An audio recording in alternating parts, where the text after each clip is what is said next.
Добрый день, уважаемые зрители, с вами доктор Константин. Сегодня тема лекции урока следующего человека: приступы кашля. Кашель – тяжелое, противное состояние, либо заболевание человека. Чаще всего, скажем так, состояние, при котором человек очень сильно раздражительный, и длительный вдох может оказаться, что длительным кашлем, который человек попытается все-таки приостановить.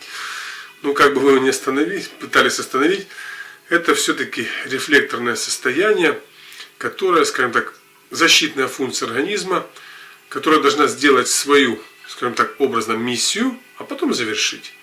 Но если у человека кашель уже становится хронической частью, неотъемлемой частью человека, то он должен все-таки выяснить, а что же кашляет. Мы уже говорили в наших лекциях, кто-то не согласен с нами, мы очень рады, что не согласны с нами. Почему? Потому что, видать, практического опыта маловато у человека, кто не согласен со мной. Но ничего страшного, посмотрите, что кашляет. Кашлять может сердце, печень, кашлять может желудок, легкие, бронхи, почки могут кашлять, мочевой пузырь, желудочно-кишечный тракт, брюшина, кишечник. Кашель может отдавать в пуп, как ни странно это звучит. Потому кашлять могут все внутренние органы. Но приступы кашля человек должен знать и понимать, откуда начинается кашель. Значит, там ваша проблема. И вы должны ее все-таки увидеть. Если вы увидите эту проблему, то вы победите кашель. А причем здесь точка ВЦ-17 Танжунь, так как она контролирует верхний обогреватель, в который практически входит контроль всех дыхательных путей, всей дыхательной системы. Потому кашель — это есть очищение дыхательных путей. И данная точка поможет что? Прежде всего, выйти негативной информации с кашлем с верхних дыхательных путей. Вот и все. Очень просто. Почему? Потому что кашель может повредить слизистую оболочку и очень сильно повреждает ее. Особенно сухой кашель. Влажный-то ладно, еще мокрота вышла там, да и все. А вот сухой кашель очень сильно раздражает и угнетает состояние человека. Поэтому человек должен знать и понимать, откуда все-таки же начинается кашель.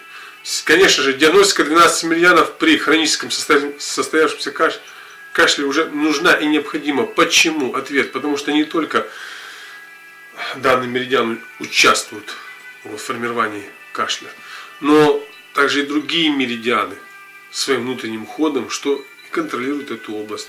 Возьмем очень огромный меридиан, который контролирует практически всю грудную полость.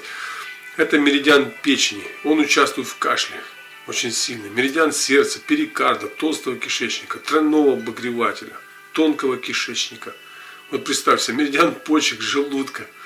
Они все контролируют, то есть, скажем так, участвуют в создании приступообразного кашля.